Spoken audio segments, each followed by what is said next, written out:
What is up, everybody? It's Rev time.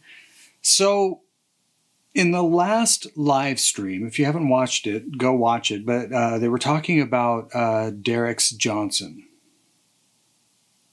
But in the midst of that, the question came up, what amps do you guys have?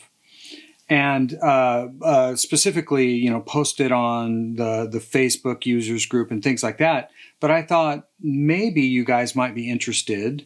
Instead of me making a bunch of noise, maybe I could talk about the amps I have in this room. I've got more amps in this, but these are the ones that are in this room.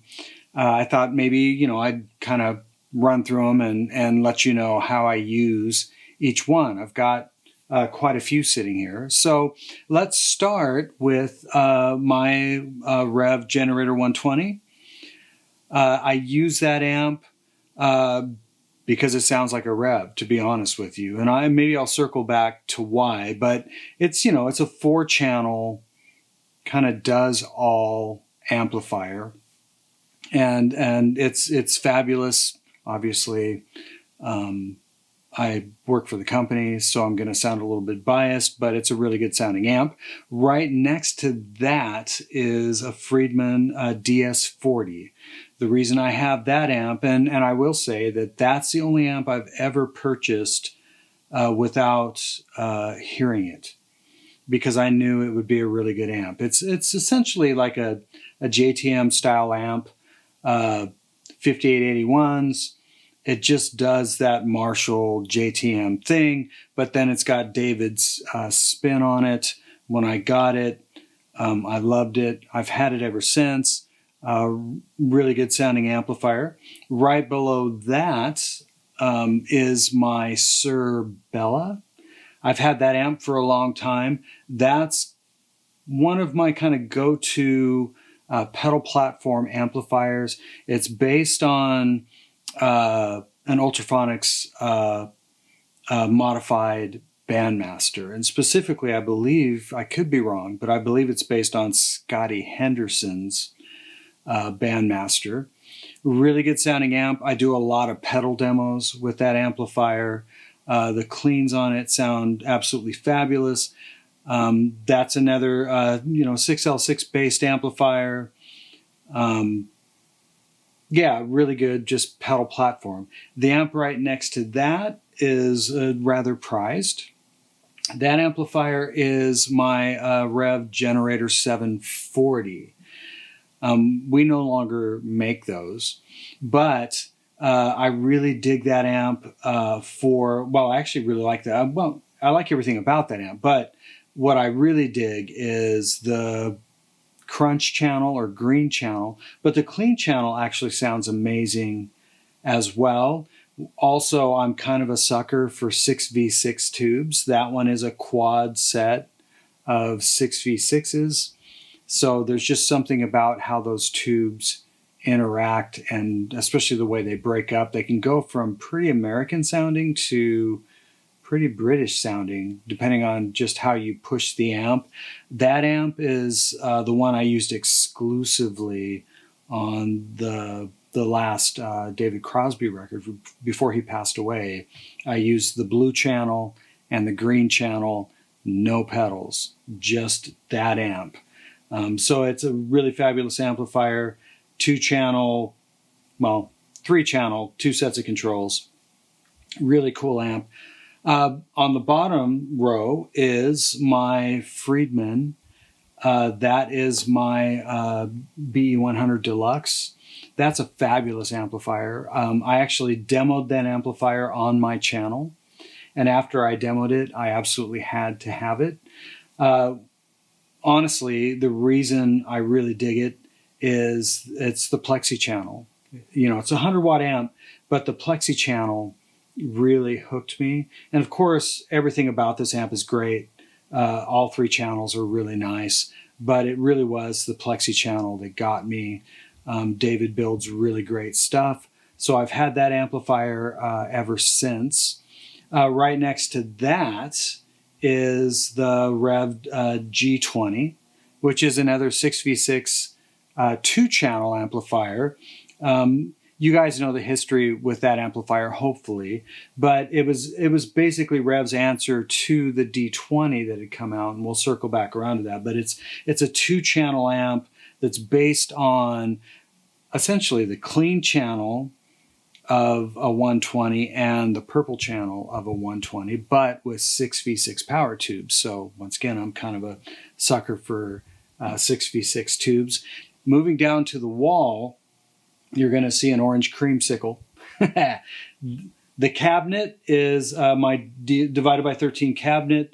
It originally came with a Alnico Blueback and a Celestion, the Anniversary Vintage 30. Right now, I believe it's got a, what does it have in it? Oh, it still has the, yes, it still has the Anniversary V30, but on the other side, it has a 65 creamback. I'm probably going to put that back to the way it was, to be honest with you, because that's what works the best with the head that's above it. That head is probably the one I've had the longest. That's my divided by 13 FTR 37. It's an absolutely fabulous sounding head. It's another 6v6 quad head. I would say it's like, I mean, Fred Tacone is, does what he does. And to me, it's very unique.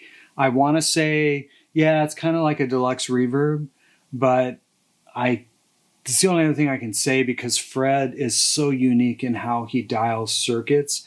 But essentially, that's another amplifier that I see as a pedal platform amplifier. If you dime it, it goes, once again, because it's 6v6 driven, if it'll go from kind of like Fendery or American to very British sounding, but it takes pedals really well. It is a 2-channel. It's similar to the kind of the way like a matchless DC30 would be. So you've got like a cleaner channel, and then you have what's called like a clicker channel.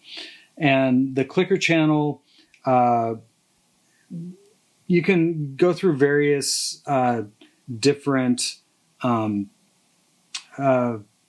stages, or I shouldn't say stages, but shelves of frequencies. And it's also an ECC 83 preamp tube that has a lot to do with that sound. You can't foot switchably do it, but you can bang between the 2 channels just like you would like on an old matchless. Love that amp.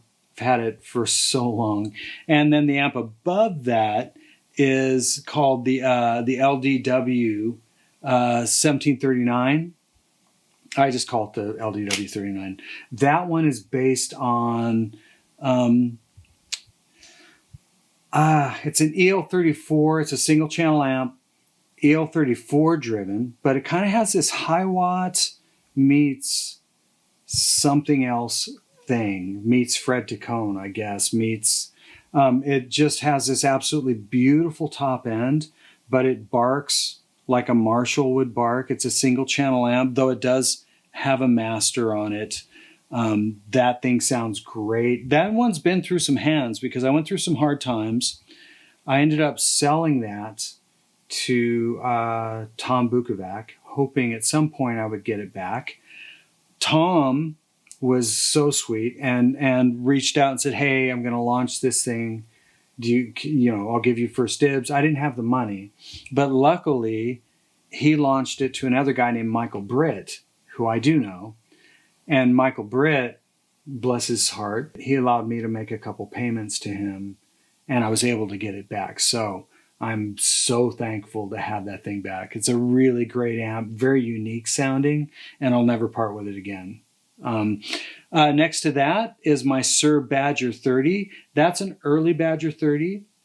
That one is the EL34 amplifier, which I think sounds absolutely fabulous. The cabinet below that is a Suhr 1x12. It's got a V30 in it. All the way on the end is my personal D20 in a color that nobody wants but me, apparently. But that's my D20. That's another amazing pedal platform. 6v6 driven amplifier. Below that is my dear friend Brian Oakes's Princeton reverb. That's on an old Princeton reverb. It's a reissue, but it's also been modified. It sounds amazing. It's a really good sounding amp. So that's what's over there. On the other side, over here, I've got my Redplate blues machine with a Redplate open back cabinet. The blues machine is based on, well, it covers a lot of ground. It covers basically a black face, brown face, and tweed all in one amp, but very, very simple controls. It does have essentially like a gain channel or an overdrive channel, but essentially it's just volume and tone. And then the presence, the reverb, all of that can actually be completely bypassed so that the circuit ends up just being wide open. I've had that amp for a long time. It sounds great. I'll never part with it. It's super versatile. I can do all kinds of stuff with it. The cabinet has a Creamback 65 in it. It sounds fabulous. It's kind of an oversized open back cabinet. So that's that amp. Redplate does really great stuff. Next to that is another D20. This one has the new shell cases we're doing, which honestly look really, really cool. And I'm so glad that we're finally doing these shell cases because it's just super classy. But yeah, that's a Rev D20. Underneath that is a Rev cab. That one has a, you know what? No, that one, no, I think it has a warehouse guitar Vet 30 in it, WGS Vet 30. Next to that is, and you guys have seen these amps in the videos, not the Redplate so much, but next to that is D25 combo, and that I use a lot. Anytime you guys hear me doing, especially if I do something on my Instagram page, and it's basically iPhone. In other words, it's the amp in the room. It's almost always going to be that D25 because it just sounds so great. And I had a lot to do with how that amp is voiced and sounds, and I really, really dig it. So those are the amps that are in the room. I've got other amps that either friends of mine have, or I just ran out of room. I've got a Badger 18, got a Suhr Hedgehog. I've got other cabinets that are either in this closet over here or actually in storage. I've just got like a lot of stuff that I'm so blessed to own. But I thought at least it would be cool. And tell me if it's not. You know, you guys tell me like, hey, that was boring. I don't want to know about that stuff. Just play or something. But I just thought since, you know, the question came up of, hey, post your amp collection. I thought, well, maybe, you know, I could talk through what's in this room, at least briefly, and what I use them for. Now, if you have a specific interest in any of these amps and maybe how they compare or anything like that, let me know, and maybe I'll do that in a future video. For the most part, I either use, as far as miking things up, I'll either use a tried and true setup that I've used for years, which is a Bogner 2x12 cab with a Suhr SM57 and a Royer 121 through my Chandler Limited TG2 preamp that I've had for years that I absolutely love. That's if I'm going to do the real deal, cab mic'd up, all that. Otherwise, I'm going to use one of two things. I tend to gravitate towards my Universal Audio aux box. I've had that since it came out. It's fabulous. I love it. Obviously, the Captor X is great. If I'm ever running direct with with like a Revv product, I will always just run the 2 notes embedded hardware and software because it also sounds great. So I've got a lot of variables. If it's an amp demo, I will always mic up. Chances are, if it's a pedal demo, I'm always going to use a pedal platform amp with my aux. If I'm running a Rev amp direct, I will always use the 2 notes embedded because it does. It sounds great. And it's in the amps, for crying out loud. So why would I use something else? It's like, it sounds great and it's super convenient. So yeah, that's what's in this room. I'm sorry if this was boring or if I was rambling, but I just thought maybe you guys would want to know, instead of me just posting a picture on Facebook of what I've got, maybe you'd want to know, you know, a little more in-depth, you know, what's going on in this room. So as always, thank you guys so much for watching, and we will see you next time.